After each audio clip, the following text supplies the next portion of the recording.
दोस्तों, क्या आपने कभी यूरिया खातिर फैक्ट्री में बनते देखा है? और किस जगह बनाई जाता है आपको पता है? और यूरिया में ऐसा क्यों मिलाया जाता है जिसकी वजह से जमीन की फलद्रुपता आपो आप ग्रो हो जाती है? और यूरिया बनाकर लोग कैसे कमा रहे हैं करोड़ों रुपए?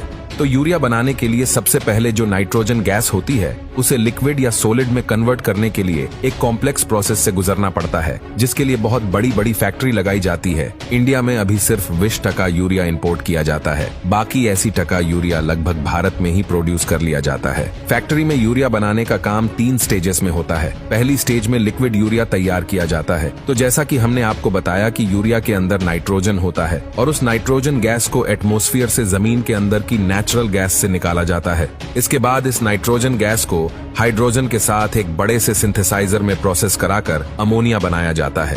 ये जो अमोनिया गैस मिलती है उसको कार्बन डाइऑक्साइड गैस के साथ रिएक्ट कराया जाता है। इस कार्बन डाइऑक्साइड गैस को भी नेचुरल गैस से लिया जा सकता है। अमोनिया और कार्बन डाइऑक्साइड की रिएक्शन से लिक्विड अमोनियम कार्बोमाइड और बहुत ज्यादा हिट जनरेट होती है।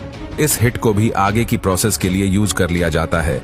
यहाँ और यूरिया बनाने की पहली स्टेज खत्म होती है। सेकंड स्टेज में लिक्विड अमोनियम कार्बोमाइड में और ज्यादा टेम्परेचर ऐड करते हैं ताकि उससे पानी को अलग कर दिया जाए और जितना हो सके सॉलिड अमोनियम कार्बोनेट हमें मिल पाए। आपने कभी देखा होगा कि यूरिया बहुत ही बारीक दाने जैसे होते हैं। आप सोच रहे होंगे कि इतने बड़े अमाउंट में इतने छोटे दाने कैसे बनाए जाते होंगे। दरअसल इन्हें एक बद ही कूलिंग टावर के अंदर बनाया जाता है। ज्यादातर टाइम ऐसा होता है कि ये बड़े बड़े टावर असल में चिमनी होते हैं, जिसकी मदद से गर्म गैस ठंडी होकर एटमॉस्फेयर में छोड़ी जाती है, क्योंकि गर्म गैस को गवर्नमेंट के रूल के हिसाब से नॉर्मल एनवायरनमेंट में सीधे नहीं छोड़ा जा सकता है, उसको ठंडा करके एनवायरनमेंट में छोड़ना होता है। तो सेम प्रोसेसर के लिए लंबी लंबी चिमनियां लगाई जाती हैं ताकि ऊपर जाते वक्त वहां पर ठंडी होकर बाहर निकले। लेकिन यूरिया के गैस में कूलिंग टावर का काम उल्टा होता है। इसमें ऊपर से अमोनियम कार्बामाइड स्प्रे किया जाता है और नीचे से ठंडी हवाएं पास की जाती है, और जब दोनों आपस में मिलते हैं तो अमोनियम कार्बामाइड क्रिस्टलाइज हो जाता है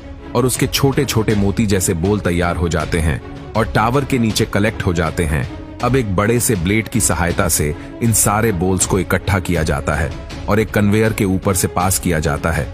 अब यहाँ पर आता है हमारा दूसरा प्रोसेस, जैसे हम बोलते हैं नीम कोटेड यूरिया। आजकल मार्केट में नीम कोटेड यूरिया मिलने लगा है। दरअसल यूरिया पर नीम कोटिंग करने का सबसे मेन रीजन था यूरिया सब्सिडी का मिसयूज होना। ग्रीन रेवोल्यूशन के दौरान ही सरकार यूरिया पर फार्मर को सब्सिडी देता है, जिसे केवल 270 से 280 रुपए में किसान को 5 किलोग्राम यूरिया का बैग मिल जाता है। लेकिन धीरे धीरे कमर्शियल इंडस्ट्री ने भी धोखाधड़ी से सब्सिडी वाला यूरिया को दूसरे कामों में इस्तेमाल करना शुरू कर दिया, जिससे उनको तो खूब प्रॉफिट हुआ, लेकिन सब्सिडी का अननेसेसरी बर्डन सीधे गवर्नमेंट पर आने लगा। यूरिया का कमर्शियल यूज ना हो पाए, इसी वजह से उसके ऊपर नीम का स्प्रे किया जाता है। इससे 2 फायदे होते हैं। एक तो नीम स्प्रे के बाद यूरिया दूसरे किसी प्रोसेस में यूज नहीं कर सकते, और दूसरा नीम अगर जमीन के अंदर जाता है तो जो भी खतरनाक कीट होते हैं जो प्लांट को खराब कर सकते हैं वो प्लांट के पास नहीं आते हैं।